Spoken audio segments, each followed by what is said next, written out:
Hello बच्चों, welcome to your second session of FR. आज जो हम लोग चैप्टर स्टार्ट करने वाले हैं वो है आपका chapter number 2, that is tangible non current assets. इस चैप्टर के अंदर हम 4 आईएएस के बारे में पढ़ने वाले हैं। आईएएस 16, आईएएस 20, आईएएस 23 और आईएएस 40। तो आईएएस 16 है आपका property plant and equipment.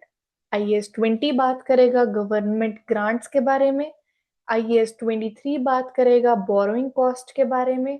And IAS 40 will talk about investment properties. ठीक है, तो ये 4 आईएएस हम लोग कंप्लीट करने वाले हैं इस चैप्टर में।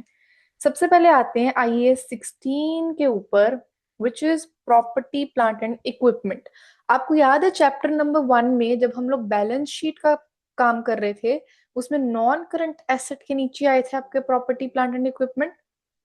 और तब मैंने आपको बताया था कि ये आईएएस 16 में आते हैं, राइट? याद है सबको? उसी के बारे में हम लोग बात करने वाले हैं। अब मान के चलो कि आपने आज एक बिजनेस शुरू किया, ठीक है? जैसे कि आपने फैक्ट्री डाली अपनी एक, तो उसमें आप लोग क्या क्या चाहिए होगा उसके लिए? आपको बिल्डिंग चाहिए होगी, मशीन्स चाहिए होंगी, फर्नीचर चाहिए होगा, और कंप्यूटर्स भी चाहिए हो सकते हैं। तो जो ये सारी चीजें आपको चाहिए, ये सबको हम क्या बोलते हैं? एसेट्स, है ना? अब क्या हम सभी को, हमने पिछली में देखा था कि हम क्लासिफाई करते हैं एसेट्स को करंट एसेट और नॉन करंट एसेट के अंदर, करेक्ट?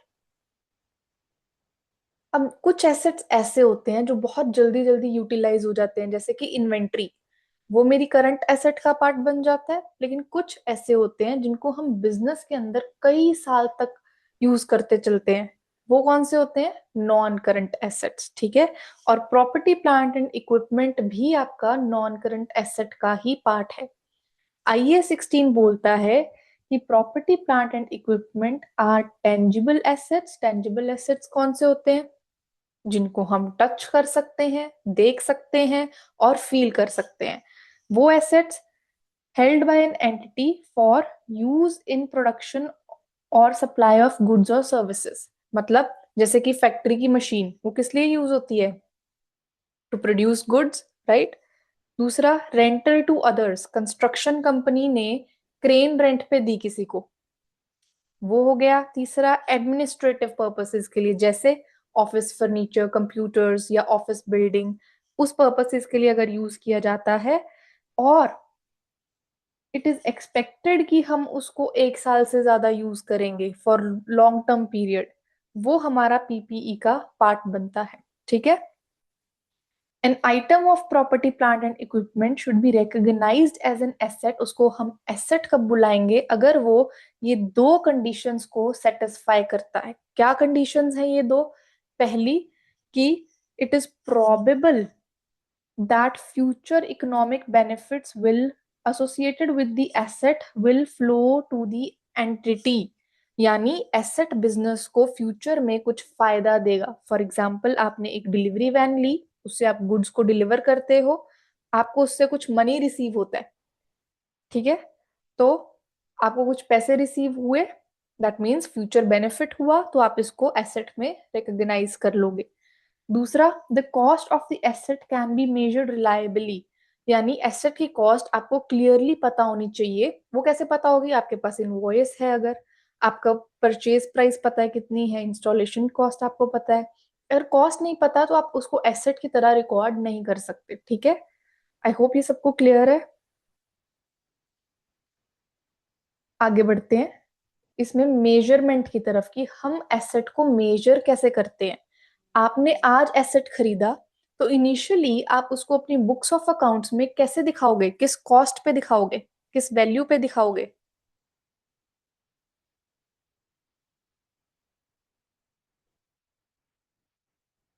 आप उसको कॉस्ट पे दिखाओगे। क्या कॉस्ट के अंदर सिर्फ परचेज प्राइस होती है एसेट की? नहीं। तो आईए 16 कहता है कि एसेट को वर्किंग कंडीशन में लाने के लिए जो भी जरूरी खर्चे होते हैं, वो सब आप कॉस्ट में डालोगे। इनिशियल कैपिटल कॉस्ट आएगी, इंक्लूडिंग बोरोइंग कॉस्ट। इसके बारे में हम लोग पढ़ेंगे आईएएस 23 में डिटेल में। Everything you pay to buy the asset is your initial capital cost. Plus indirect cost. Indirect cost अब कौन कौन सी हो सकती है? All the cost needed to bring the asset into working conditions, जैसे कि साइट प्रेपरेशन। एसेट को इंस्टॉल करने के लिए आप जगह जो तैयार करते हो, that is your site preparation. ठीक है, मशीन लगाने से पहले अब आपको फ्लोर को स्ट्रॉन्ग बनाना होता है, वो कॉस्ट ऐड करोगे आप। दूसरी आती है इंस्टॉलेशन कॉस्ट। एसेट को सेटअप करने का खर्चा हो सकता है, बहुत बड़ी मशीनरी है और उसको सेटअप करने में बहुत टाइम लग रहा है, राइट, वो कॉस्ट इंक्लूड होगी इसके अंदर। तीसरी आती है डिलीवरी कॉस्ट, एसेट को साइट तक लेके आने की कॉस्ट। कई बार बहुत भारी मशीन होती है जिसपे बहुत खर्चा हो जाता है उसको लाने के लिए साइट तक, वो कॉस्ट भी आप इसमें ऐड करोगे। आई होप ये सब क्लियर है, राइट? कोई प्रॉब्लम यहाँ तक? आगे बढ़े? चलो आगे बढ़ते हैं। नेक्स्ट प्लस हम इसमें करेंगे डिसमेंटलिंग कॉस्ट। अब ये डिसमेंटलिंग कॉस्ट क्या होती है, पढ़ा है किसी ने कहीं पे? अभी पढ़ते हैं क्या होती है। ओके, सो जब बिजनेस कोई एसेट इंस्टॉल करता है ना, मान के चलो उसने मशीन किया या ऑयल रिग किया या बिल्डिंग, कभी कभी उससे फ्यूचर में एसेट को तोड़ना पड़ता है, ठीक है, या रिमूव करना पड़ता है हम बोलते हैं, तो या फिर लैंड को रीस्टोर करना पड़ता है। ये फ्यूचर का जो खर्चा है आज ही एस्टिमेट करके एसेट की कॉस्ट में ऐड किया जाता है, उसको हम बोलते हैं डिसमेंटलिंग लाइबिलिटी। ठीक है, डिसमेंटल करना मतलब रिमूव करना। तो अगर हम किसी एसेट को आज से 5 साल बाद मान लो हटाएंगे, गवर्नमेंट ने बोला कि तुम्हें 5 साल बाद ये एसेट यहाँ से हटाना पड़ेगा और लैंड को रिस्टोर करके जाना पड़ेगा, तो वो जो मेरा खर्चा होगा वो छोटा मोटा तो नहीं होगा, बहुत बड़ा अगर प्लांट है तो उसको हटाने की कॉस्ट भी बहुत होगी। तो आईएएस 16 को बोलता है कि उसको प्रेजेंट वैल्यू पे लेकर आओ और फिर उसको अपनी बुक्स में डालो। ठीक है, add the present value of that cost to the asset. सबसे पहली चीज, आप उसकी प्रेजेंट वैल्यू को एसेट की कॉस्ट में ऐड करोगे। दूसरी तरफ आप एक लाइबिलिटी बनाओगे और तीसरा आप क्या करोगे, लाइबिलिटी इंक्रीज करोगे जो कि इंटरेस्ट एक्सपेंस की तरह P&L के अंदर जाएगी।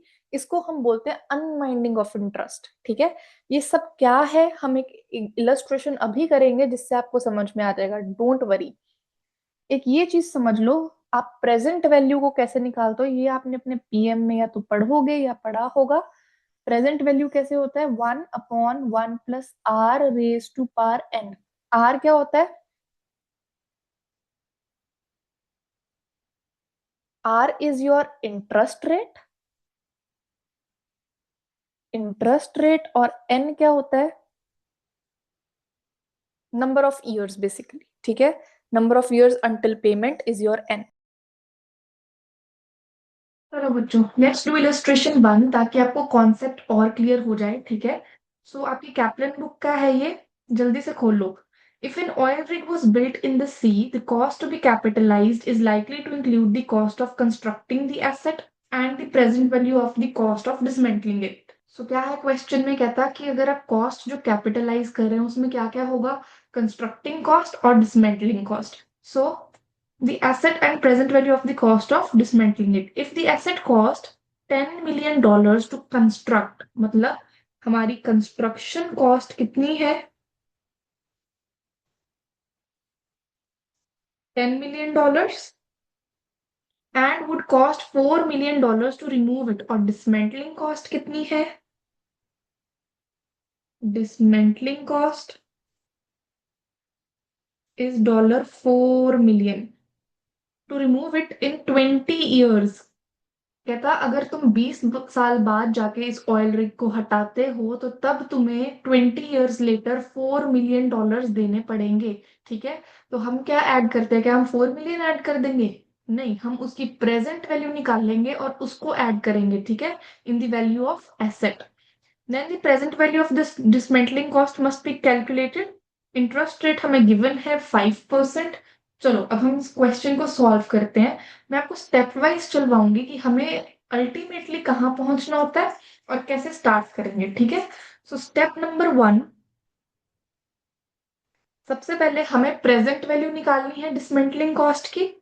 सो present value of dismantling cost मैं यहाँ पे लिख दूंगी।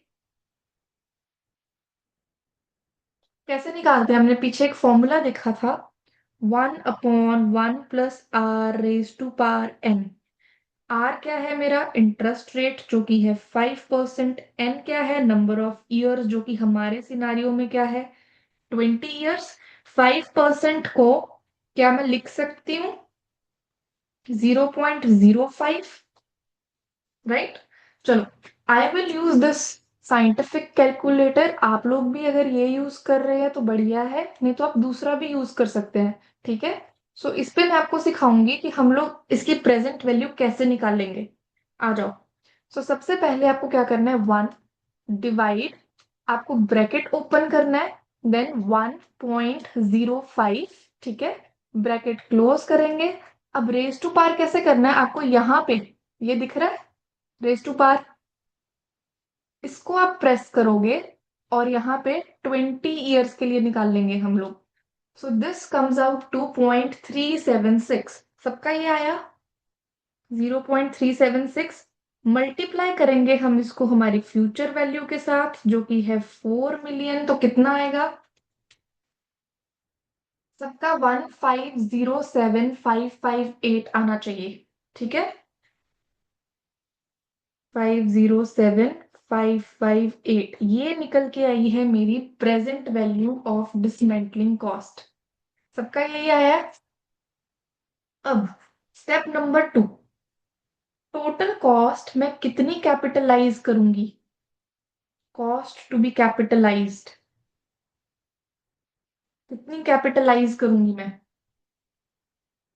कंस्ट्रक्शन कॉस्ट एसेट की इनिशियल कॉस्ट वो कितनी है 10 मिलियन, ठीक है 10 मिलियन है। और प्रेजेंट वैल्यू ऐड कर देंगे डिसमेंटलिंग की, present value of dismantling cost जो कि हमने अभी निकाली है 1507558। तो मेरी टोटल पीपीई की कॉस्ट कितनी होगी जो कि मेरी बैलेंस शीट में जाएगी, दैट विल बी 11507,558। यहां तक सबको समझ में आया। बैलेंस शीट में हमारा क्या जाता है, अब हम अभी करके आए हैं, that is initial capital cost plus indirect cost plus dismantling cost, ठीक है। सो हमारे पास इनिशियल कैपिटल कॉस्ट है इस केस में, इनडायरेक्ट कॉस्ट कोई है नहीं और डिसमेंटलिंग कॉस्ट है, तो वो हमने इसमें ऐड कर दिया और यही वैल्यू हमारी एसेट की कॉस्ट बन जाएगी। अब स्टेप नंबर 3 पे चलते हैं जहां पे हमें कैलकुलेट करना है डेप्रिसिएशन। डेप्रिसिएशन मैं कौन सी वैल्यू पे लगाऊंगी, कौन सी अमाउंट पे लगाऊंगी। यूजुअली बच्चे ये बहुत बड़ी गलती करते हैं, वो 10 मिलियन पे डेप्रिसिएशन चार्ज करते हैं। ये गलत है, ठीक है। आपको 10 मिलियन पे डेप्रिसिएशन चार्ज नहीं करना है, आपको करना है इस अमाउंट पे जो आपने निकाली है total property plant and equipment की कॉस्ट। जो अमाउंट बैलेंस शीट में जाती है उसी पे डेप्रिसिएशन लगता है। चलो इस पे लगाते हैं 11507,558 डिवाइड बाय कितने इयर्स है हमारे पास 20, तो 20 से डिवाइड करूंगी कितनी डेप्रिसिएशन आएगी 11507,558 अपॉन 20, दैट वुड बी 575378। क्या सबका ये आया 575378, ठीक है। चलो अब हम लोग आगे बढ़ते हैं यहाँ से स्टेप नंबर 4। अब हमें क्या करना है, unwinding of interest, dismantling liability जो हम बात करके आए हैं, अनवाइंडिंग। सो मेरी इनिशियल डिसमेंटलिंग लाइबिलिटी कितनी है, इनिशियल डिसमेंटलिंग लाइबिलिटी जो हमने स्टेप नंबर 1 में निकाली है, दैट इज 1507558, वही आएगी यहाँ पे। अब मेरा इंटरेस्ट रेट कितना है, मतलब इस पे इंटरेस्ट कितना लगेगा 5%, ठीक है 5% लगाओ तो कितना आता है दैट विल बी 75378। इतना ही आया सबका, 75378। चलो, ये मेरा इंटरेस्ट आ गया, ठीक है। नाउ मेरी नई लाइबिलिटी अब क्या बन जाएगी eight the end of year 1? That will B 1507,558 dollars plus 75378, that will give me a total of 1582,936। ठीक है, ये आना चाहिए आपकी new liability at end of the year. So जो ये आपका इंटरेस्ट है ये कहाँ पे जाएगा? दिस इज इंटरेस्ट एक्सपेंस, ये P&L के अंदर जाएगा। Now why is this increase treated as interest? कोई आंसर दे सकता है? आज हमने सिर्फ प्रेजेंट वैल्यू रिकॉर्ड किया। फ्यूचर में एक्चुअल पेमेंट मेरी ज्यादा होगी, कितनी? 4 मिलियन की। हमने उसको प्रेजेंट वैल्यू पे लेके आए। हर साल जो मेरी लाइबिलिटी है वो थोड़ी थोड़ी बढ़ती है। ये बढ़ना किस वजह से होता है? टाइम वैल्यू ऑफ मनी की वजह से। सो टाइम वैल्यू का जो इफेक्ट होता है वो इंटरेस्ट एक्सपेंस होता है, ठीक है। सो अल्टीमेटली ये जो अमाउंट है ये बढ़ती बढ़ती 20 ईयर्स में 4 मिलियन की हो जाएगी, ठीक है। आई होप ये क्वेश्चन क्लियर हुआ अब सबको, कोई प्रॉब्लम नहीं है यहाँ तक। चलो आगे बढ़ते हैं। अब हम करते हैं cost that should not be included. मतलब इनको हमें एक्सपेंस करना है इमीडिएटली, ना कि बुक्स में ना कि एसेट की तरह रिकॉर्ड करना है, कैपिटलाइज नहीं करना। वो कौन सी है? फ्यूल, ट्रेनिंग, स्टाफ को ट्रेनिंग का खर्चा आप लोग वो कैपिटलाइज नहीं करोगे, उसको एक्सपेंस करोगे। वारंटी, इसको भी आप एक्सपेंस में डालेंगे। अब इनिशियल कॉस्ट तो हमने देख लिया। हर साल बाकी अगले साल आने वाले खर्चे क्या होंगे आपके? सब्सिक्वेंट मेजरमेंट्स क्या होने वाली हैं? मतलब एसेट तो खरीद लिया, अब उसके बाद के खर्चों का क्या करेंगे? क्या उसे भी हम एक्सपेंस करेंगे कि उसको हम एसेट की तरह ट्रीट करेंगे? उसी एसेट पे अगर कोई खर्चा हो रहा है बाद में अगले साल, तो उसको कैसे ट्रीट करना है? उसका आंसर है ये। कहता आप उसको कैपिटलाइज करोगे only if it enhances the economic benefits provided by the asset। इसका क्या मतलब हुआ? मतलब एसेट की अगर कोई इंप्रूवमेंट हो रही है, जैसे कि एसेट की लाइफ बढ़ गई, आपने कुछ ऐसा खर्चा किया जिसकी वजह से एसेट की लाइफ 10 साल से 15 साल की हो गई, इंप्रूवमेंट हुआ। मोर कैपेसिटी, अब एसेट हायर प्रोडक्टिविटी, अब एसेट ज्यादा यूनिट्स प्रोड्यूस कर सकता है। पहले 10,000 यूनिट्स प्रोड्यूस करता था, क्योंकि आपने एक नया वर्जन या आपने अपग्रेडेड वर्जन करवाया इसका, तो उस वजह से ये अब 20,000 यूनिट्स प्रोड्यूस कर रहा है, ठीक है। दूसरी चीज क्या आती है? Relates to major inspection. ऐसे इंस्पेक्शन जो एसेट को लॉन्ग टर्म चलाने के लिए जरूरी होते हैं, जैसे कि एयरक्राफ्ट हम ले लेते हैं, उसका इंस्पेक्शन होता है हर 5 साल के बाद, ठीक है। तो वो जो इंस्पेक्शन है, उस वजह से हमारा एयरक्राफ्ट लॉन्ग टर्म और चल सकता है। जैसे उस कॉस्ट को capitalize and depreciate until next inspection, आप उस कॉस्ट को कैपिटलाइज करेंगे और उसको डेप्रिशिएट भी करेंगे जब तक आपकी नेक्स्ट इंस्पेक्शन नहीं होती। पिछली पुरानी इंस्पेक्शन कॉस्ट को आप रिमूव कर दोगे बुक्स में से। तीसरी चीज क्या आती है? Replaces a component of the asset. For multi component assets जैसे कि एयरक्राफ्ट आप ले लो, एयरक्राफ्ट का हर एक पार्ट बहुत एक्सपेंसिव होता है, वो इंडिविजुअली भी एक एक एसेट की तरह ट्रीट किया जाता है। अब आप उसका एक पार्ट कोई पर्टिकुलर चेंज कर रहे हो, मेजर पार्ट रिप्लेस होता है, तो नया पार्ट आप कैपिटलाइज करोगे और जो पुराना पार्ट था उसको आप डी रिकॉग्नाइज कर दोगे बुक्स में से। आई होप ये क्लियर है सबको। चलो हम इलस्ट्रेशन 2 करते हैं अब आपकी बुक का, जो कि है सब्सिक्वेंट एक्सपेंडिचर के ऊपर। A piece of machinery has an annual service costing of $10,000. During the most recent service, it was decided to replace part of engineering, meaning that it will work faster and produce more units of product per hour. So, क्या scenario है, पहले पूरा पढ़ती हूँ फिर समझाती हूँ. The cost of the replacement part is $20,000. Would this expenditure be treated as asset or expense items? Now एक मशीन है जिसका एनुअल सर्विस कॉस्ट कितना है, $10,000 का. इस साल सर्विस के टाइम पे कंपनी ने डिसाइड किया कि मैं मशीन का एक इंजीनियरिंग पार्ट रिप्लेस करना है हमें, ठीक है. जिससे क्या होगा, पहली चीज मशीन फास्टर चलेगी, दूसरी चीज पर आवर ज्यादा यूनिट्स प्रोड्यूस करेगी. यही लिखा है, faster and produce more units product per hour, correct. लेकिन जो रिप्लेसमेंट पार्ट की कॉस्ट है वो है $20,000. सो क्वेश्चन क्या है, 10,000 और $20,000 में से कौन सा आप एसेट की तरह ट्रीट करोगे और किसको आप एक्सपेंस करोगे? जल्दी से इसको पॉज करो वीडियो को, यहाँ पे खुद आंसर्स लिखो, रीजन लिखो और फिर हम एक्सप्लेनेशन इकट्ठे समझते हैं. चलो, $10,000 जो है वो आपकी एनुअल सर्विस कॉस्ट है. आपको इसको सोचना कैसे है, ये आपकी रूटीन सर्विसिंग है, ठीक है. क्या इसकी वजह से मशीन की कोई भी परफॉर्मेंस इंप्रूव हुई? नहीं, वो सेम रहती है, कोई एक्स्ट्रा बेनिफिट नहीं मिलता. इसी वजह से जो ये $10,000 है इसको मैं एक्सपेंस की तरह ट्रीट करूंगी. दूसरा, 20,000 जो है वो क्या है, रिप्लेसमेंट पार्ट है. उस वजह से क्या हो रहा है, मशीन फास्टर हो गई पहली चीज, पर आवर वो ज्यादा प्रोडक्शन दे रही है, मतलब इम्प्रूवमेंट है, इम्प्रूवमेंट हुई है, correct.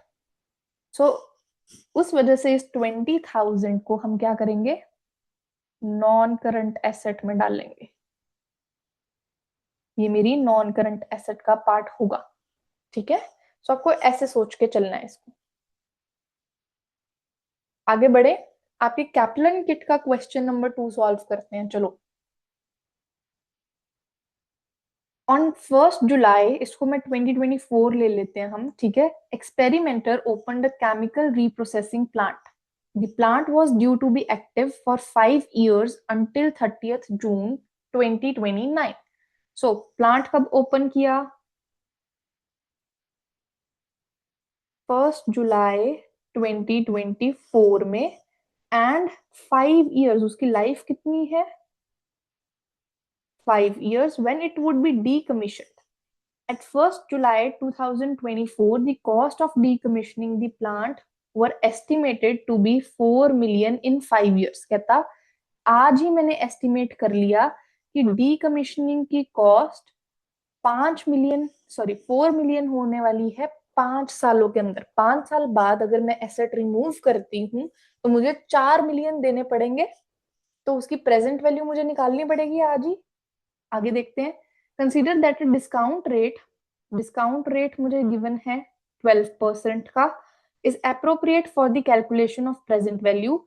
And the discount factor at 12% for 5 years is, मुझे डिस्काउंट फैक्टर उसने ऑलरेडी दिया हुआ है 0.567 का. What is the total charge to the statement of P&L in respect for the decommissioning for the year ended 30th June 2025? एक साल बाद का पूछ रहा है. कहता P&L में क्या जाएगा, क्या जाएगा P&L में, P&L में टोटल कितना चार्ज आएगा डीकमिशनिंग से रिलेटेड. एक तो डेप्रिसिएशन आएगा, है ना, जो डिसमेंटलिंग कॉस्ट एसेट में ऐड हुई है. और क्या आएगा, interest cost, finance cost, interest expense, वो आएगा. तो मुझे ये दोनों चीजें निकालनी है, जिसको मैं, इसको मैं क्या बोलती हूँ, अनवाइंडिंग ऑफ डिस्काउंट. ये करना है. तो हमें ये दोनों चीजें उसको निकाल के देनी है कि P&L में कितना जाएगा नेक्स्ट ईयर में, 2025 में. करते हैं इसको सॉल्व. सबसे पहले हम प्रेजेंट वैल्यू निकालते हैं डीकमिशनिंग कॉस्ट की. सो मेरे पास फ्यूचर कॉस्ट दी हुई है 4 मिलियन की, मुझे प्रेजेंट वैल्यू निकालनी है. कैसे निकालते हैं, 1+1 1/1 + r⁻n. आप इसको खुद निकाल लो, ठीक है. लेकिन हमें क्वेश्चन में यहाँ पे गिवन है वो 0.567. मल्टीप्लाई करो इसको 4 मिलियन से, कितना आएगा,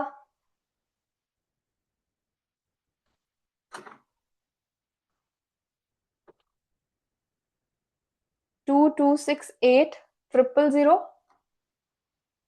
2268,000 ये आएगा मेरे पास।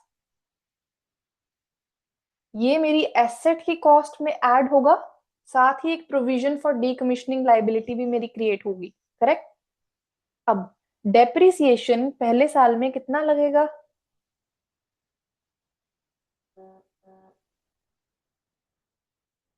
2268,000 डिवाइड बाय 5 करूंगी मैं, कितना आया? 453,600, 453,600 की मेरे पास डेप्रिसिएशन आ गई। अब मुझे निकालनी है फाइनेंस कॉस्ट या फिर इंटरेस्ट एक्सपेंस, तो वो कितना होगा? अब हमने डेप्रिसिएशन इस वैल्यू पे क्यों लगाई? ये तो सिर्फ प्रेजेंट वैल्यू है। हमने बोला था कि आप प्रेजेंट वैल्यू में इनिशियल कॉस्ट में ऐड करोगे और टोटल पे लगाओगे डेप्रिसिएशन, क्योंकि हमें इनिशियल कॉस्ट बेटा यहाँ पे गिवन नहीं है, क्वेश्चन दी होती तब हम उसमें ही ऐड करते और फिर डेप्रिशिएट करते, ठीक है।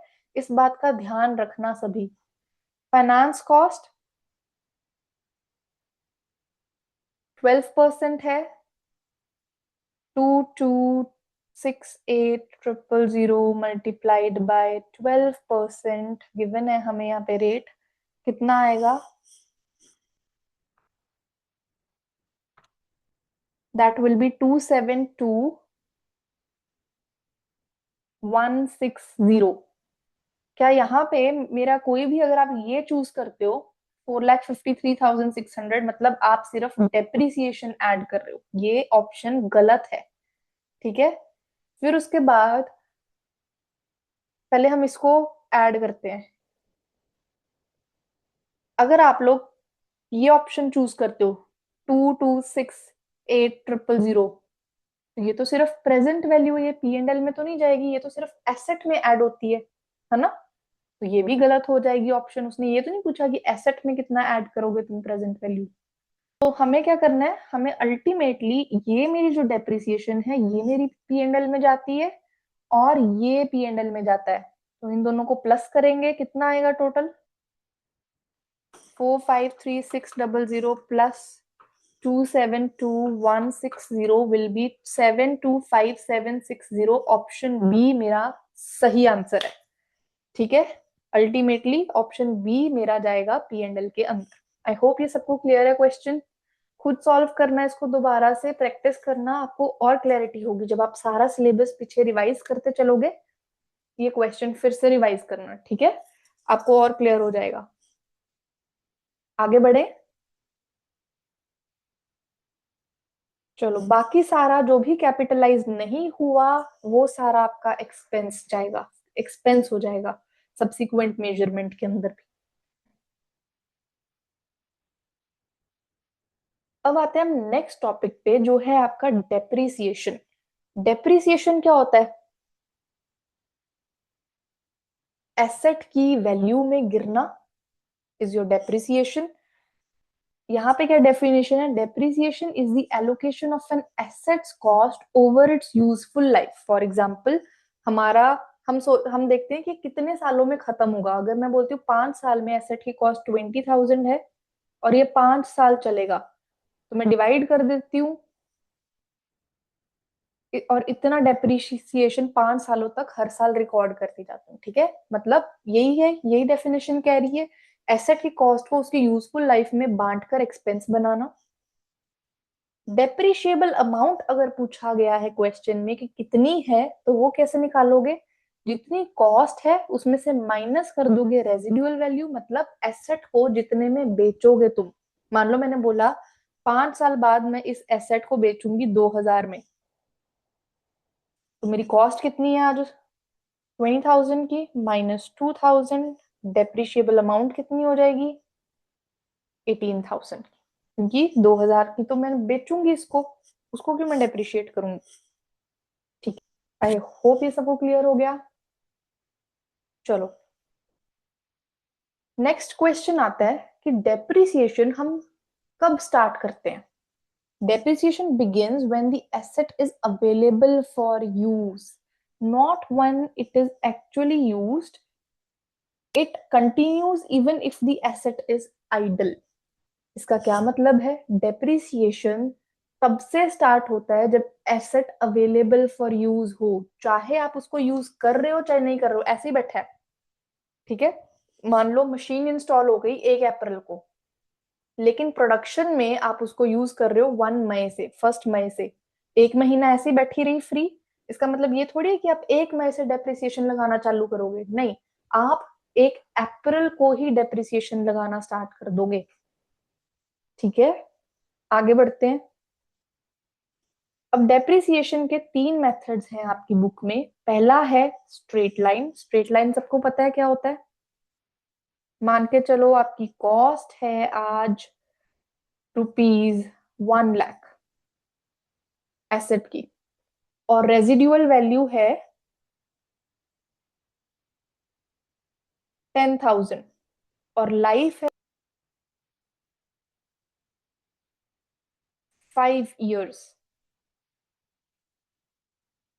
तो अब हम स्ट्रेट लाइन के अकॉर्डिंग कैसे चलेंगे?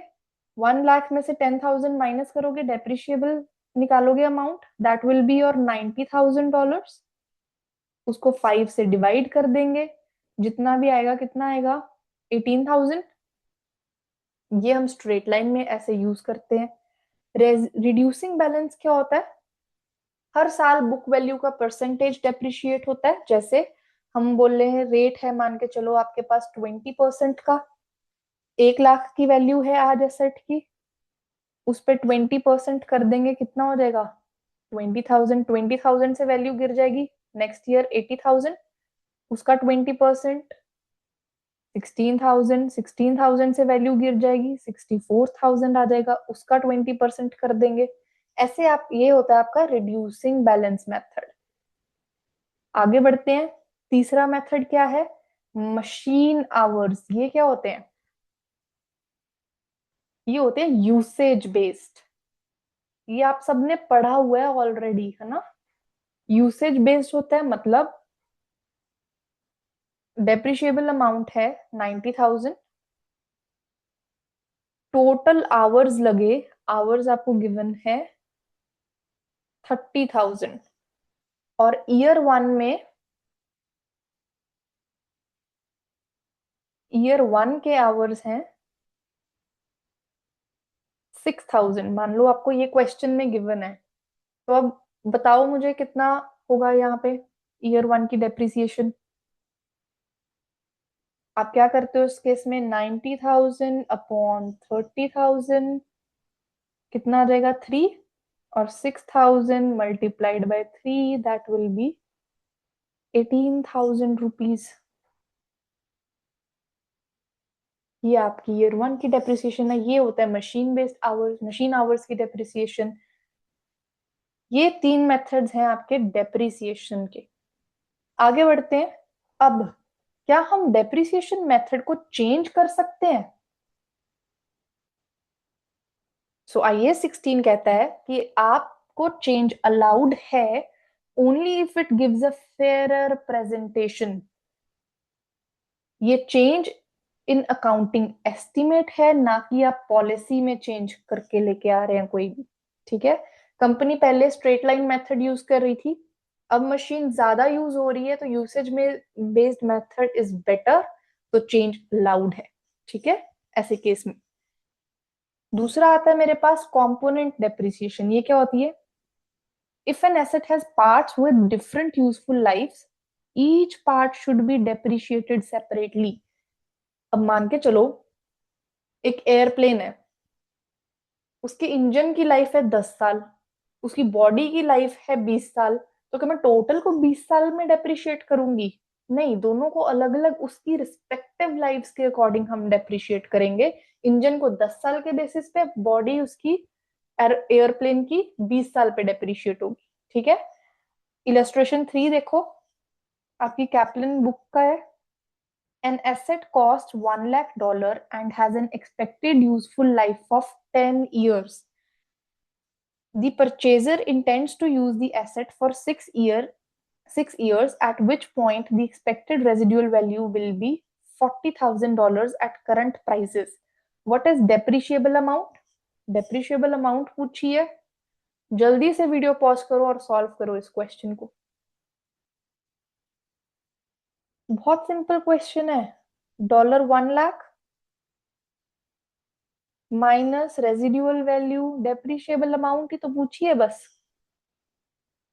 60,000 की डेप्रिशिएबल अमाउंट आ गई. सिंपल. ओके, चलो आगे बढ़ते हैं. Review of useful life and residual value. हर साल रिव्यू करना मैंडेटरी होता है. क्या है समझते हैं.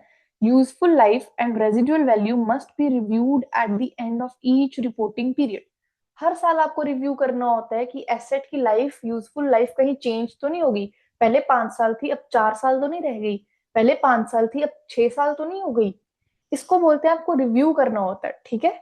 सो फाइनेंशियल ईयर के एंड पर कंपनी को चेक करना होता है कि यूजफुल लाइफ सही है या चेंज हो गई, रेजिडुअल वैल्यू सही एस्टिमेट है या फिर वो भी अपडेट करना पड़ेगा.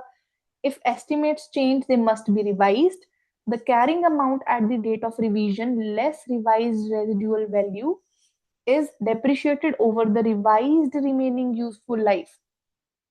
तो ये कैसे कैलकुलेट कर रहे हैं हम इसको यहाँ पे. कैरिंग अमाउंट कितना है एट रिवीजन डेट, जिस दिन मैं रिवाइज कर रही हूँ उस दिन एसेट की वैल्यू कितनी है, माइनस, मान के चलो रेजिडुअल वैल्यू पहले 10,000 थी, अब 8,000 हो गई. तो रिवाइज्ड जो रेजिडुअल वैल्यू है 8,000 की, वो माइनस करोगे. रेजिडुअल वैल्यू डिवाइड करोगे इसको किससे. पहले 10 साल थी लाइफ, अब 8 साल रह गई. Revised life, remaining useful life से आप इसको डिवाइड कर दोगे. ठीक है. Change is treated as change in accounting estimate. Prospective application, इसका क्या मतलब है. प्रोस्पेक्टिव एप्लीकेशन, मान के चलो अब मेरा ईयर 3 चल रहा है.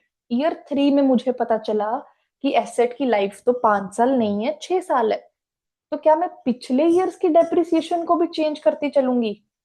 नहीं. सिर्फ अगर मुझे आज पता चला है तो आज से मैं उस चेंज को एप्लीकेबल करूंगी, पास्ट ईयर्स को मैं टच भी नहीं करूंगी. ठीक है. सो प्रोस्पेक्टिव एप्लीकेशन होगा, ना कि रेट्रोस्पेक्टिव. आई होप ये क्लियर है सबको. इलस्ट्रेशन देखते हैं अब. An entity purchase an asset for $20,000 on 1 जनवरी 2023, मान के चलूं इसको मैं. स्ट्रेट लाइन डेप्रिसिएशन ऑफ $5,000 पर annum has been charge. So purchase asset की कॉस्ट कितनी है,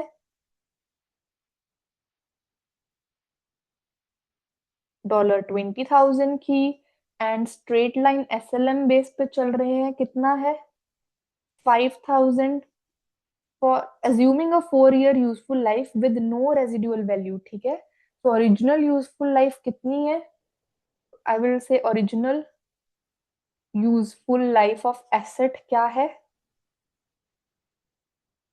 4 years. ऑन 1 जनवरी 2015, ये आपका कब का है, 1 जनवरी 2013 का मान के चलते हैं. अब यहां से 2 साल बाद 1 जनवरी 2015 को एनुअल रिव्यू किया जाता है. Was undertaken and the remaining useful life of this asset was estimated at 4 years. मतलब 2 साल बाद भी कहता अभी भी इसकी एसेट की लाइफ कितनी है, 4 साल ही है. Useful life revised.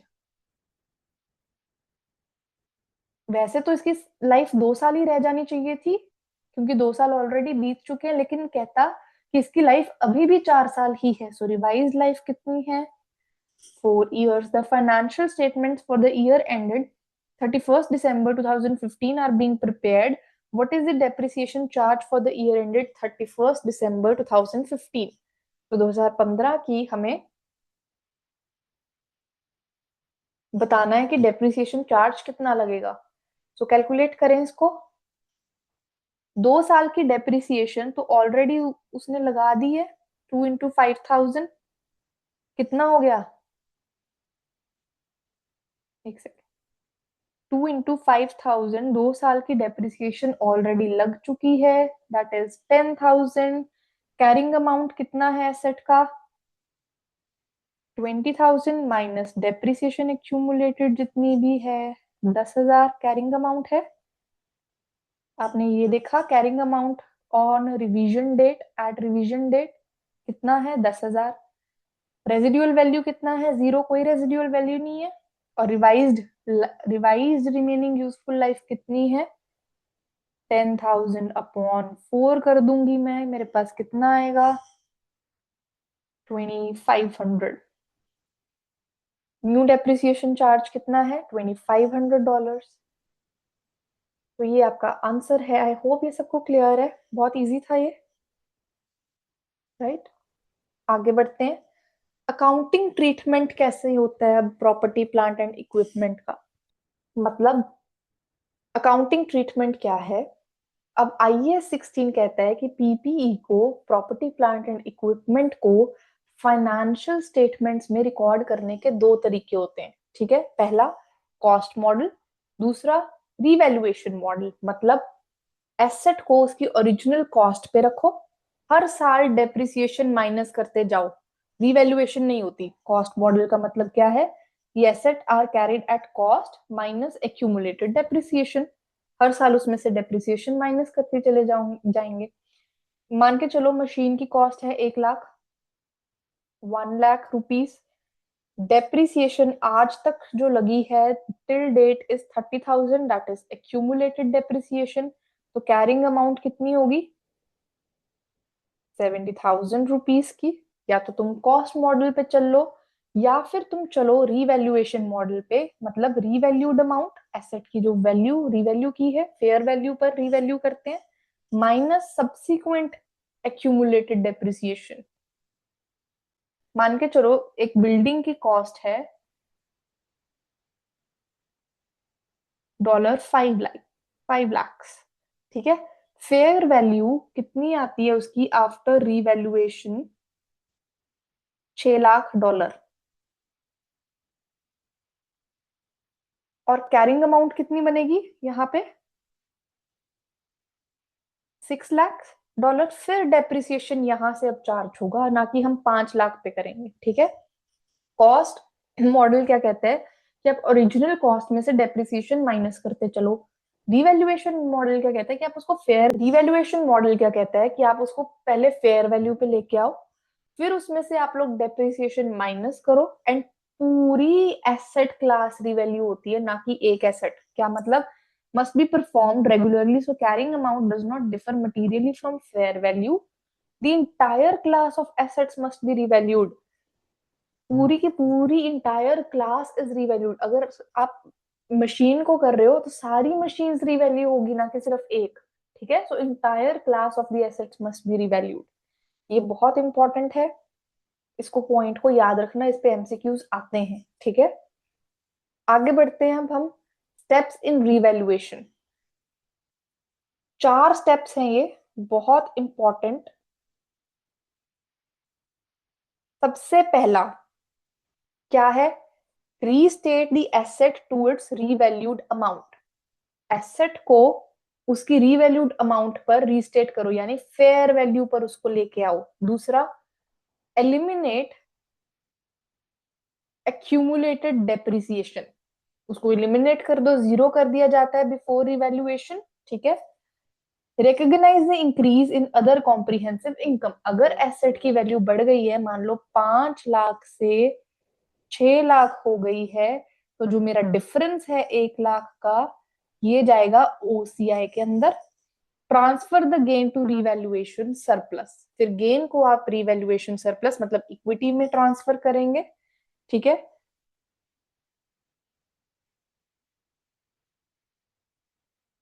आगे बढ़ते हैं, आगे हम बात करते हैं डिफरेंस। रिवैल्यूएशन गेन्स क्या होते हैं और रिवैल्यूएशन लॉसेस कहाँ पे रिकॉग्नाइज करते हैं हम? अगर मेरा कोई रिवैल्यूएशन गेन हुआ, मतलब एसेट की वैल्यू 5 लाख से 6 लाख हो गई, तो गेन कहाँ पे जाएगा? सबसे पहले वो ओसीआई में जाएगा, फिर एक्यूमुलेटेड इन रिवैल्यूएशन सरप्लस, वहां से रिवैल्यूएशन सरप्लस में जाता है, इसको हम डिविडेंड्स की तरह डिस्ट्रीब्यूट नहीं करते। आई होप ये सबको क्लियर है, क्योंकि ये सिर्फ, हमने पहले भी बात की है कि ये रियलाइज नहीं है, रियलाइज्ड गेन नहीं है, अनरियलाइज्ड है, तो मैं इसको डिविडेंड की तरह डिस्ट्रीब्यूट कैसे करूं, है ना। आगे बढ़ते हैं रिवैल्यूएशन लॉसेस पे। Recognized in P and L, loss अगर हुआ है वो ओसीआई में से नहीं जाएगा, पी एंड एल में से जाएगा। If a previous revaluation surplus exists for the same asset, reduce that surplus first through OCI। अब यहाँ पे ध्यान से सुनो, अगर सेम एसेट के लिए पहले से कोई रिवैल्यूएशन सरप्लस खड़ा है, ठीक है, तो आप पहले ओसीआई में से सरप्लस रिड्यूस करोगे और बाकी जो बचा हुआ है वो पी एंड एल लेके जाओगे। आई होप ये क्लियर है। इसके एक एग्जांपल लेके चलो आप। Any excess loss, any excess loss goes to P and L.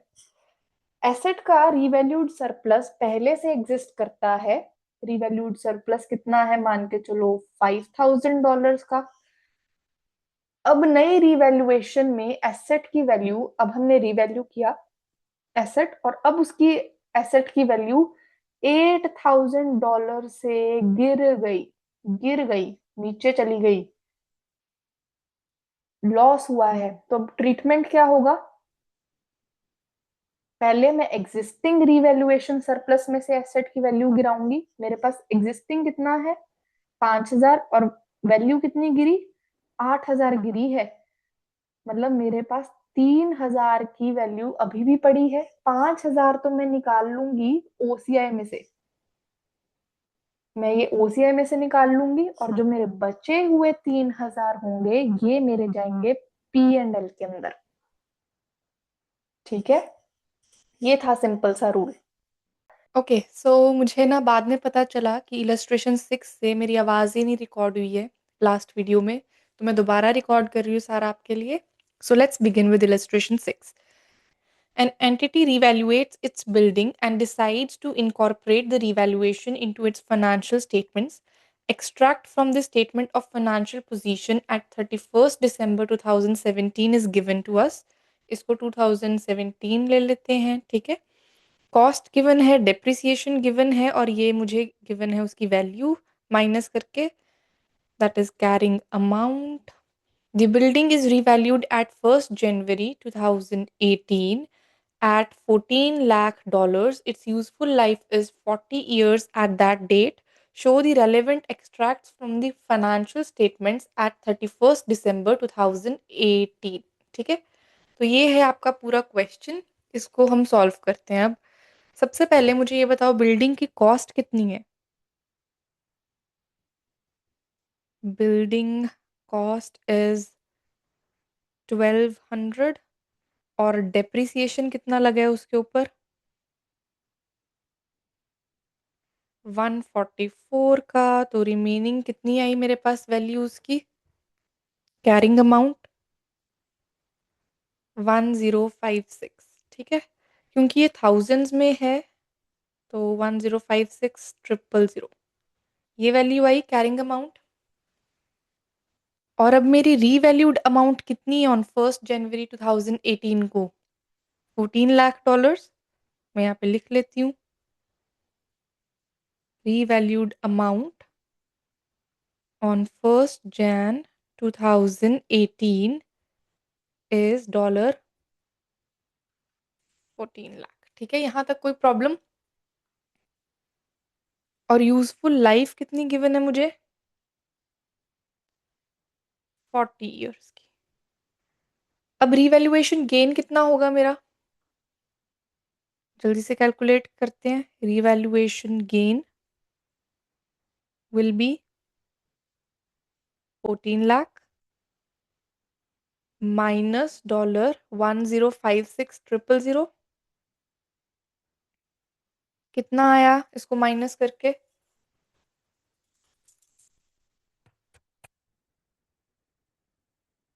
1056,000 is 344000। यही आया सबका, यहां तक रिवैल्यूएशन गेन तक। अब क्या करना है, जो ये गेन है ये किस में जाएगा, रूल क्या कहता था कि जो रिवैल्यूएशन गेन है उसको आप ओसीआई में लेके जाओ, उसके बाद वो रिवैल्यूएशन सरप्लस में ट्रांसफर होगा। यही सही बात है। तो चलो इस गेन को हम, ये वाला गेन जाएगा ओसीआई के अंदर जब हम स्टेटमेंट का एक्सट्रैक्ट बनाएंगे। ठीक है, याद रखना उसके बाद ये रिवैल्यूएशन सरप्लस में ट्रांसफर होगा। और डेप्रिसिएशन लगेगी, वो किस अमाउंट पे लगेगी? 14 लाख पे, जिस पे मैंने रीवैल्यू किया है उसको, अपॉन 40। ये कितना आया डेप्रिसिएशन की amount?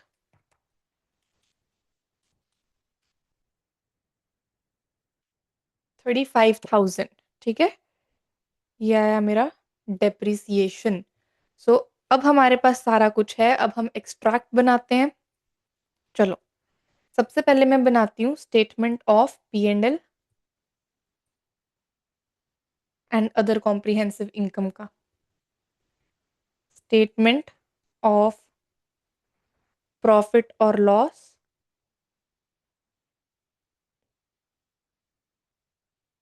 And other comprehensive income.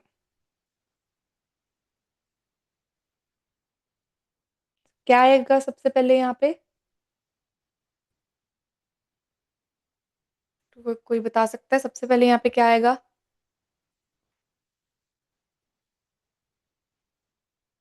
Depreciation. Depreciation कितने का अभी हमने निकाला है? 35,000 की वैल्यू, वो यहाँ पे डालेंगे। और अदर कॉम्प्रिहेंसिव इनकम में ओसीआई के अंदर क्या जाएगा? Revaluation gain. ओसीआई में क्या जाएगा? गेन ऑन रिवैल्यूएशन, वो डाल लेते हैं। कितना आया गेन हमारा? ये रहा 344,000। यहाँ तक सबको क्लियर है? कोई प्रॉब्लम?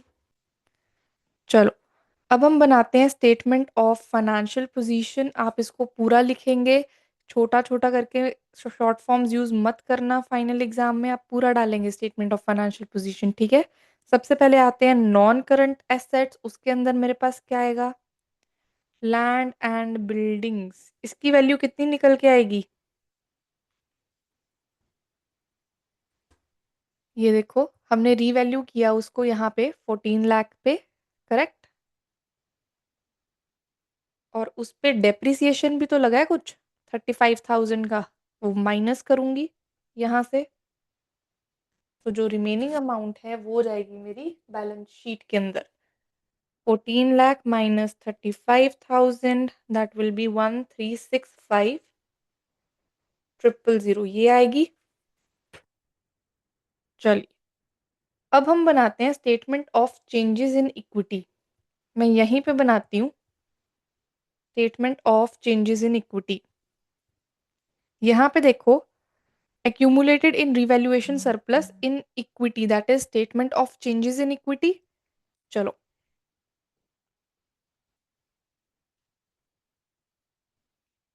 चेंजेस इन इक्विटी बनाते हैं। सबसे पहले यहाँ पे मेरे पास 1 Jan 2018 ब्रॉट फॉरवर्ड कुछ है? कुछ भी नहीं है। रिवैल्यूएशन सरप्लस की बात कर रहे हैं हम यहाँ पे। रिवैल्यूएशन गेन आया मेरा ओसीआई से ट्रांसफर होके यहाँ पे रिवैल्यूएशन सरप्लस के अंदर, कितना? 3,44,000 का। और 31 दिसंबर 2018 को कैरी फॉरवर्ड कितना होगा? 3,44,000 का। और यही मेरी अमाउंट जो है वो यहाँ पे जाएगी रिवैल्यूएशन सरप्लस में इक्विटी के अंडर। चलो डाल लेते हैं। इक्विटी में रिवैल्यूएशन सरप्लस कितना जाएगा?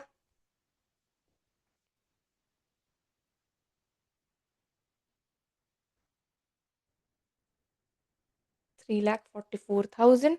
ठीक है, जो मैंने यहाँ पे अभी अभी कैलकुलेट किया है। आई होप यहाँ तक सबको क्लियर है कि हमने क्या किया।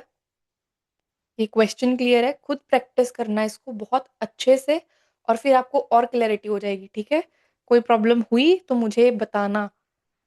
चलो, आगे बढ़ते हैं अब हम हमारे नेक्स्ट टॉपिक पे, जो कि है डेप्रिसिएशन ऑफ रीवैल्यूड एसेट। सो जब एसेट रीवैल्यूड होता है तो उसके बाद डेप्रिसिएशन रीवैल्यूड अमाउंट पर लगती है। ठीक है, इसका फॉर्मूला क्या है?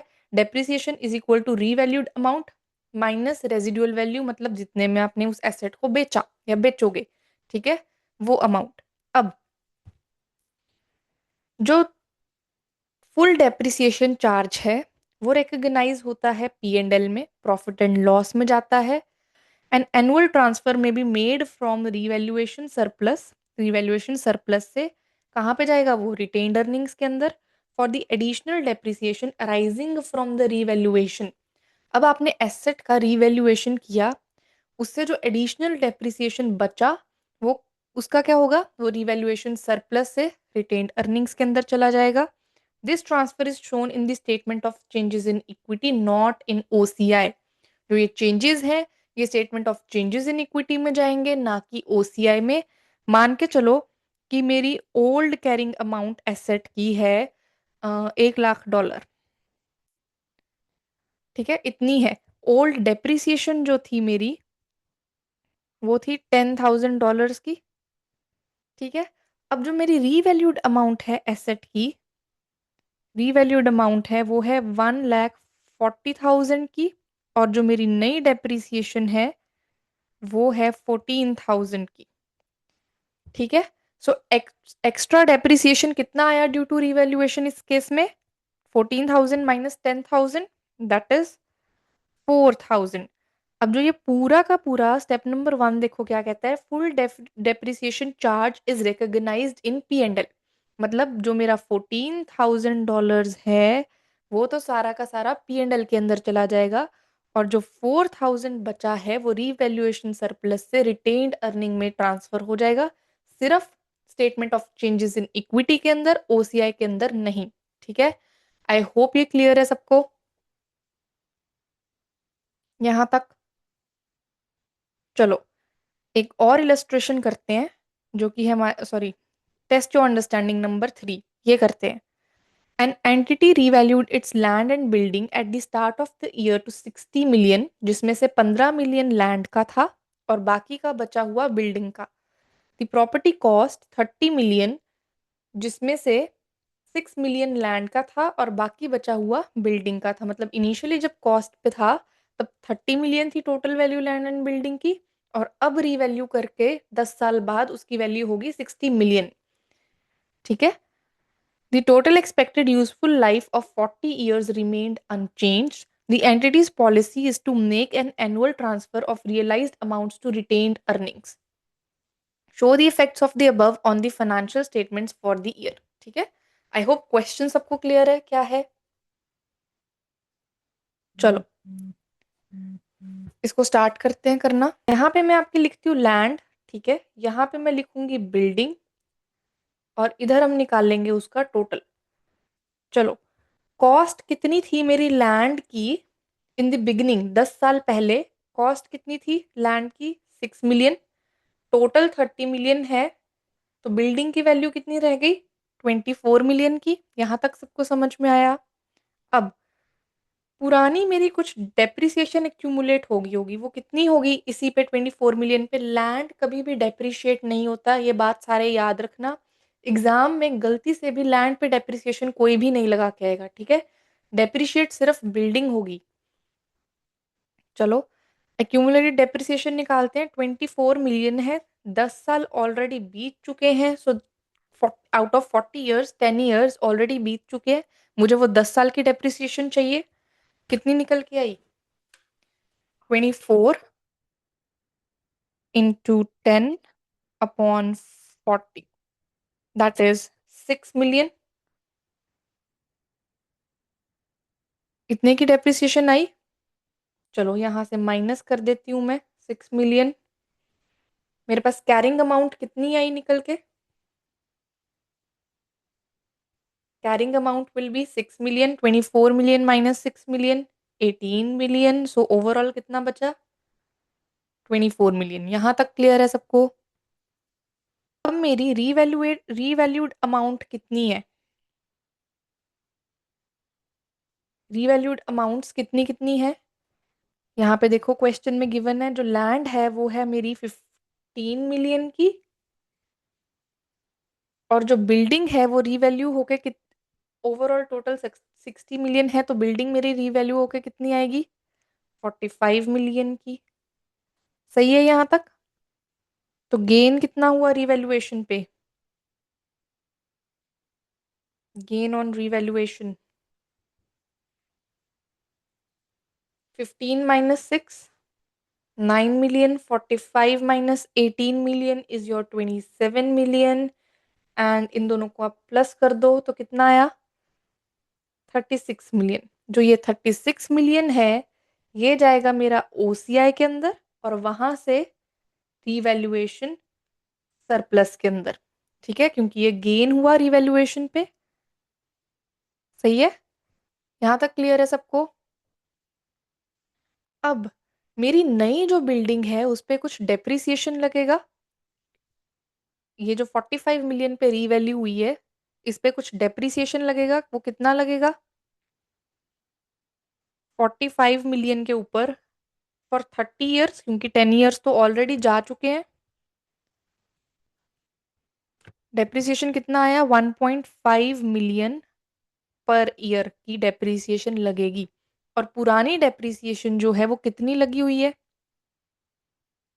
ओल्ड डेप्रिसिएशन निकाल लेंगे। दैट इज 24 मिलियन के ऊपर फॉर 40 ईयर्स। 24/40 मेरे पास आया 0.6 मिलियन पर ईयर। अब इन दोनों डेप्रिसिएशन का डिफरेंस कितना आया? एक्स्ट्रा डेप्रिसिएशन कितनी हुई due to revaluation? 1.5 minus 0.6, 0.9 million. क्या सबका यही आया?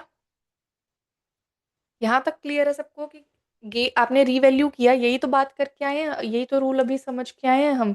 तो जो ओवरऑल डेप्रिसिएशन है वो जाएगी मेरी पी एंड एल के अंदर, और जो मेरी एक्स्ट्रा बची हुई डेप्रिसिएशन है वो ट्रांसफर हो जाएगी from revaluation surplus to retained earnings. यही यही सब करके आए हैं हम लोग अभी। अब हम लोग इसका एक्सट्रैक्ट्स बनाते हैं, बैलेंस शीट के एक्सट्रैक्ट बनाते हैं। एक सेकंड में पेज यहाँ पे ऐड कर लूँ। डन। आई थिंक मैं ये वाला सारा आपका जो मैंने अभी करवाया उधर ले जाती हूँ नेक्स्ट पेज पे, ताकि तुम्हें थोड़ा सा क्लैरिटी हो जाए यहाँ पे कि हम कर क्या रहे हैं। Let me take a screenshot of this page.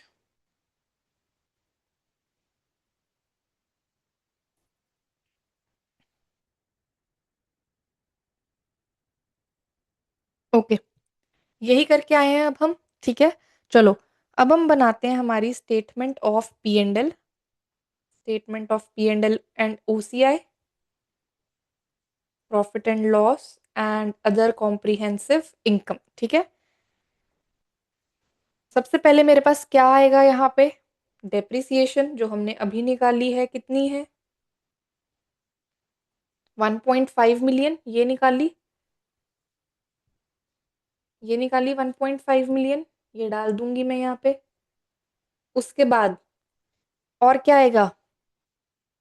Other comprehensive income आएगा। उसमें क्या जाएगा? रिवैल्यूएशन गेन, जो हमने पीछे ही बात की है। कितनी आई रिवैल्यूएशन गेन? 36 मिलियन। ये रही, दिख रही है सबको? ये जाएगी 36,000। डाल देती हूँ यहाँ पे। और ये जो रिवैल्यूएशन गेन है ये कहाँ जाएगा मेरा? रिवैल्यूएशन सरप्लस के अंदर। स्टेटमेंट ऑफ फाइनेंशियल पोजीशन बनाते हैं। सबसे पहले मेरे पास आएंगे नॉन करंट एसेट्स, जिसमें मेरी आएगी land and building.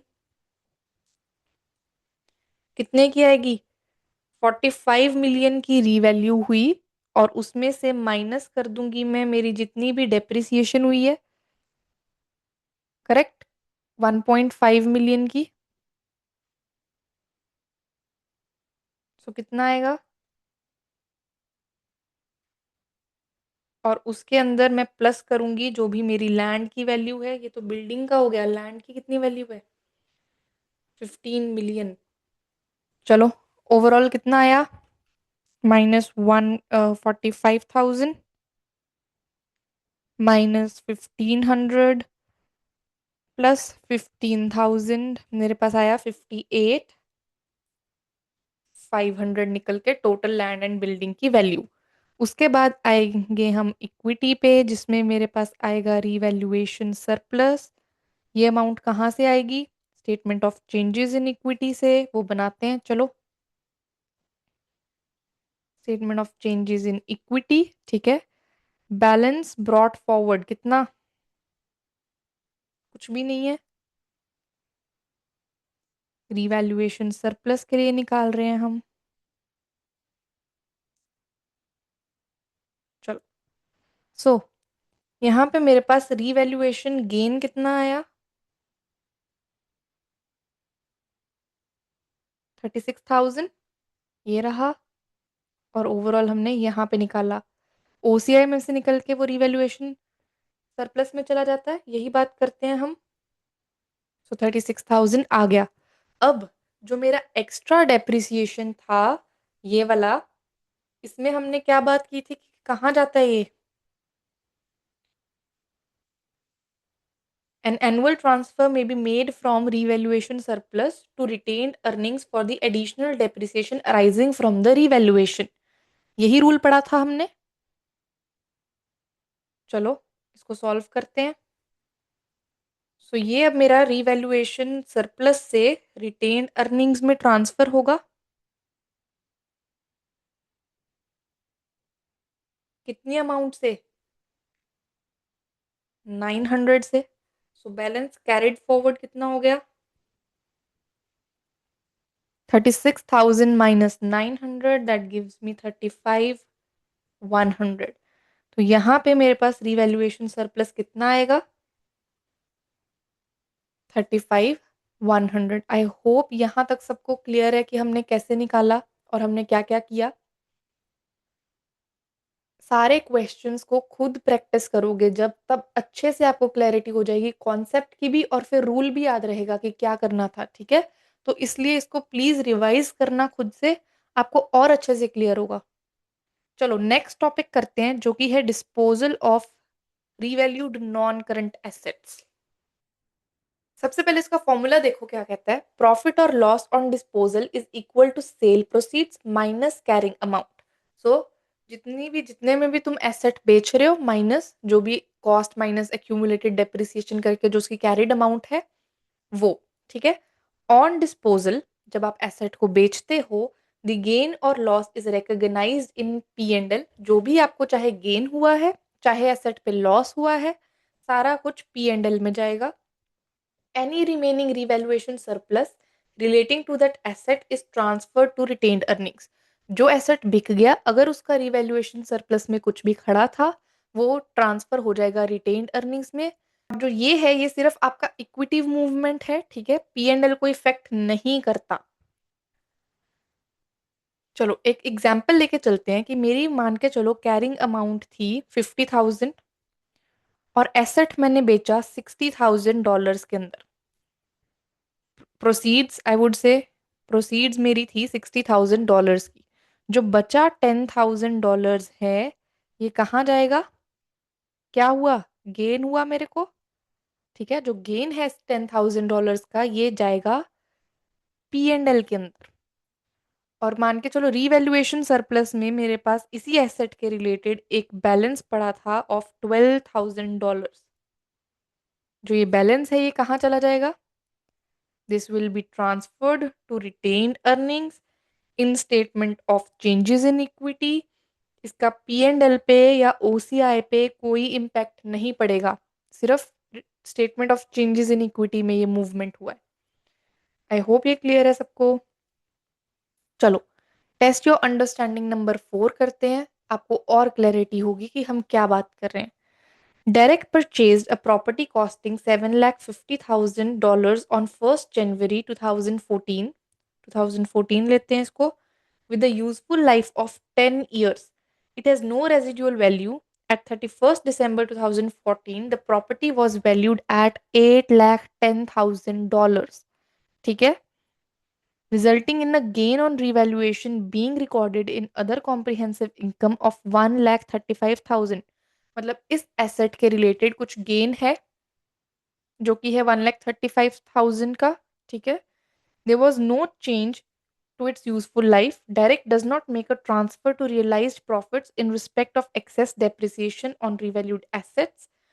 On 31st December 2016, the property was sold for 9 lakh. अब प्रॉपर्टी बेच दी है 9 लाख के लिए। कितनी देर बाद बेची? 2 साल बाद।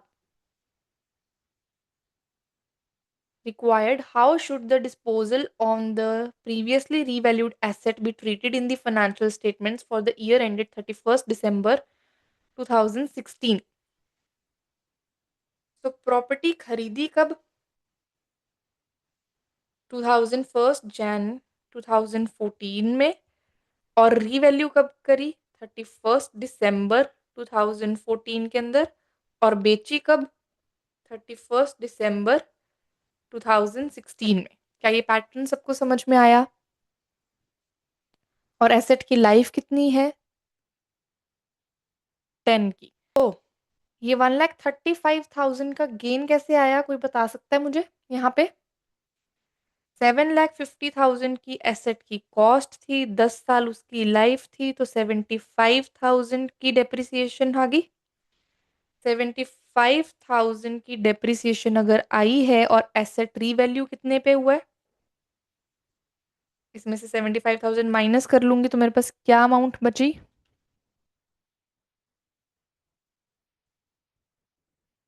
6,75,000। और रीवैल्यू कितने पे हुआ? 8,10,000 का। तो इस पे गेन कितना हुआ रीवैल्यूएशन पे? 8,10,000 करेंगे तो 1,35,000 आया। ठीक है। आई होप यहां तक क्लियर है। अब रीवैल्यूएशन डेट पे रिमेनिंग लाइफ ऑफ एसेट कितनी है? एसेट की लाइफ कितनी बची? 9 years.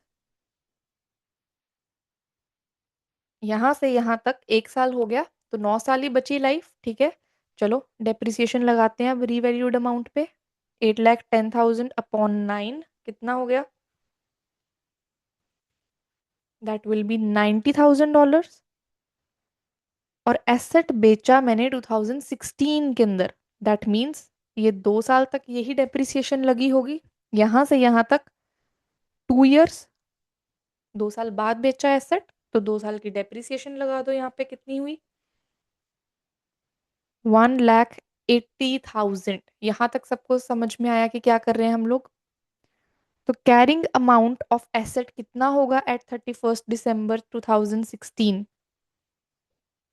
That will be 8,10,000 minus 1,80,000 की जो हमने डेप्रिसिएशन लगाई है, 6,30,000 आया यहाँ पे। ठीक है। और हमने बेचा कितने में ये एसेट? 9 लाख में। So sale proceeds minus carrying amount of the asset is equal to how much?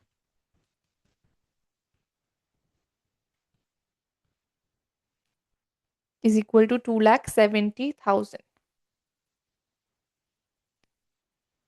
2,70,000 जो ये मेरा प्रॉफिट आया, जो गेन आया, ये जाएगा कहाँ पे? P&L में। और जो ये 1,35,000 का मेरा बचा हुआ है रिवैल्यूएशन सरप्लस के अंदर, इसको मैं ट्रांसफर कर दूंगी रिटेन्ड अर्निंग्स में। तो मेरी एंट्री क्या, जर्नल एंट्री क्या बनेगी इसके ऊपर जब मैं ट्रांसफर करूंगी? That will B debit revaluation surplus and credit retained earnings of 1,35,000। ठीक है। आई होप ये क्वेश्चन सबको क्लियर है। सबसे पहले क्या हुआ इसके अंदर, हमने 1 जनवरी 2014 को ये एसेट खरीदा। ठीक है। प्रॉपर्टी खरीदी विच, और उसके बाद 1 साल बाद हमने उसको रीवैल्यू किया, और उससे 2 साल बाद हमने ये एसेट बेच दिया। तो सबसे पहले हमने डेप्रिसिएशन निकाली उस एसेट की कॉस्ट के ऊपर। और फिर जो 1,35,000 उसने हमें निकाल के ही दिया था, ये उसने कहा कि ओसीआई में चला गया, और ओसीआई से ट्रांसफर होके वो अल्टीमेटली रिवैल्यूएशन सरप्लस में चला जाएगा। मतलब इस एसेट के रिलेटेड अब रीवैल्यूएशन सरप्लस में मेरे पास कुछ अमाउंट पड़ी हुई है। ठीक है। लेकिन 2 साल बाद अब ये जब मैंने एसेट बेचा, तो एसेट कैसे बेचते हैं, हमने बोला कि उसका जो भी गेन कैसे निकालते हैं आप, जितने में एसेट बेचा sales proceeds minus carrying amount of the asset, वो हमने निकाल ली। कैरिंग अमाउंट कैसे निकलनी थी, रीवैल्यूड अमाउंट पे आप डेप्रिसिएशन लगाओगे फॉर वट एवर ईयर्स, जितने भी साल बाद तुमने बेची उस उतने सालों की डेप्रिसिएशन लगनी थी, ठीक है। सो कैरिंग अमाउंट निकाली हमने, और उसके बाद जो मेरे पास गेन आया वो गया मेरा पी एंड एल के अंदर, और क्योंकि ये एसेट बिक गया है और इसके रिलेटेड कुछ मेरे पास रिवैल्यूएशन सरप्लस में बचा था, वो हम रिटेन्ड अर्निंग्स में ट्रांसफर कर देंगे, और ये रही उसकी जर्नल एंट्री। ठीक है, आई होप अब ये सबको क्लियर है। चलो एक और क्वेश्चन करते हैं, आपकी कैप्लन किट का question number 3। An entity purchased property for $6 million on 1st July, इसको 2013 मान के चले, 2013। The land element of the purchase was 1 million. The expected life of the building was 50 years. 6 million की property खरीदी उसने, land ले लेते हैं, यहाँ पे बिल्डिंग ले लेते हैं। ऐसा ही सिमिलर क्वेश्चन हम अभी करके आए हैं, सबको याद ही होगा, और टोटल यहाँ पे ले लेते हैं, ठीक है। तो सबसे पहले 1 जुलाई 2013 को उस एसेट की कॉस्ट कितनी है, 1 मिलियन। अगर लैंड का है टोटल 6 मिलियन है, तो बिल्डिंग कितने की हुई, 5 मिलियन की। एक्सपेक्टेड लाइफ कितनी है, 50 years, and its residual value was nil. तो मैं सबसे पहले जितनी इन्फॉर्मेशन मेरे पास है उतना क्वेश्चन सॉल्व करती हूँ। डेप्रिसिएशन कितनी लगेगी, 0.1 मिलियन की। देखते हैं कितने सालों के लिए। On 30th June 2015 the property was revalued to 7 million, of which the land element was 1.24 million। तो यहाँ पे क्या होता है कि जो एसेट है वो रीवैल्यू होता है। रीवैल्यूड अमाउंट कितनी है उसकी, मैं यहाँ पे डाल देती हूँ। रीवैल्यूड अमाउंट मेरे पास कितनी है, ओवरऑल 7 मिलियन पे रीवैल्यू हुई है, जिसमें से लैंड एलिमेंट है 1.24 मिलियन। तो मेरा बिल्डिंग एलिमेंट कितना हुआ, 5.76 मिलियन। ठीक है, ये गिवन है। On 30th June 2017 that means यहाँ पे 1 जुलाई, और रीवैल्यू कब हुआ, 30th June 2015 के अंदर, एंड 30th June 2017 उसके 2 साल बाद हमने प्रॉपर्टी बेच दी 6.8 मिलियन की। What is the gain on disposal of property that would be reported in statement of P and L for the year to 30th June 2017। हमने पी एंड एल में बताना है कितना गेन ट्रांसफर हुआ होगा, ठीक है। तो सबसे पहले मैं यहाँ पे डेप्रिसिएशन लगा लूं, कितनी लगी है, ये हुआ 2 साल बाद जाके रीवैल्यू, तो 2 साल की डेप्रिसिएशन लगेगी इसके ऊपर, दैट विल बी 0.2 मिलियन। ठीक है, तो 0.2 मैं इसमें से माइनस कर दूंगी। सो मेरे पास कितनी कैरिंग अमाउंट आएगी, ऑन 30 जून 2015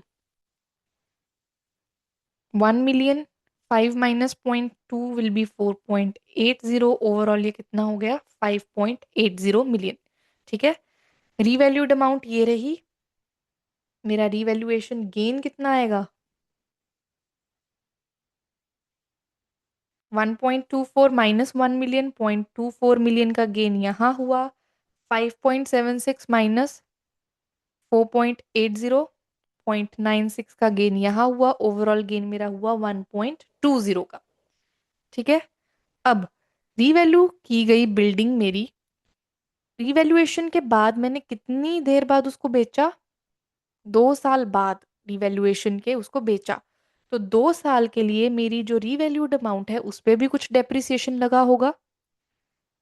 ओवरऑल लाइफ है उसकी 50 ईयर्स की, ठीक है। 2 साल की डेप्रिसिएशन मैं लगा चुकी हूँ ऑलरेडी, तो रिमेनिंग ईयर्स कितने बचे बिल्डिंग के, 50 - 2 48 ईयर्स बचे। तो जो 5.76 है जितने पे वो रीवैल्यू हुई है, सिर्फ 48 ईयर्स की डेप्रिसिएशन लगेगी।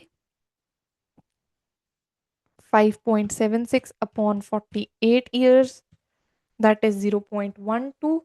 और क्योंकि ये 2 साल बाद जाके बिक्री है, तो 2 साल की डेप्रिसिएशन कितनी हुई? 0.24 की। ठीक है, 0.24 यहाँ पे डाल देती हूँ मैं, 0.24। और अब मेरे पास कितनी amount I? Carrying amount 1.24, 5.76 minus 0.24 will be 5.52 and 7 minus point, और अल्टीमेटली इन दोनों को प्लस कर लेते हैं तो मेरे पास कितना आएगा? 6.76। ठीक है, ये है मेरी कैरिंग अमाउंट। तो मेरा पी एंड एल में हम कैसे निकालते हैं gain on disposal?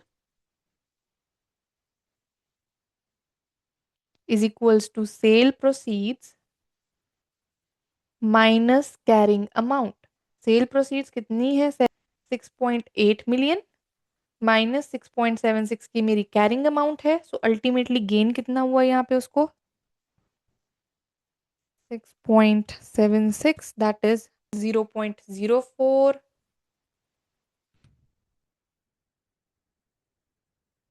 Into million है, क्योंकि ये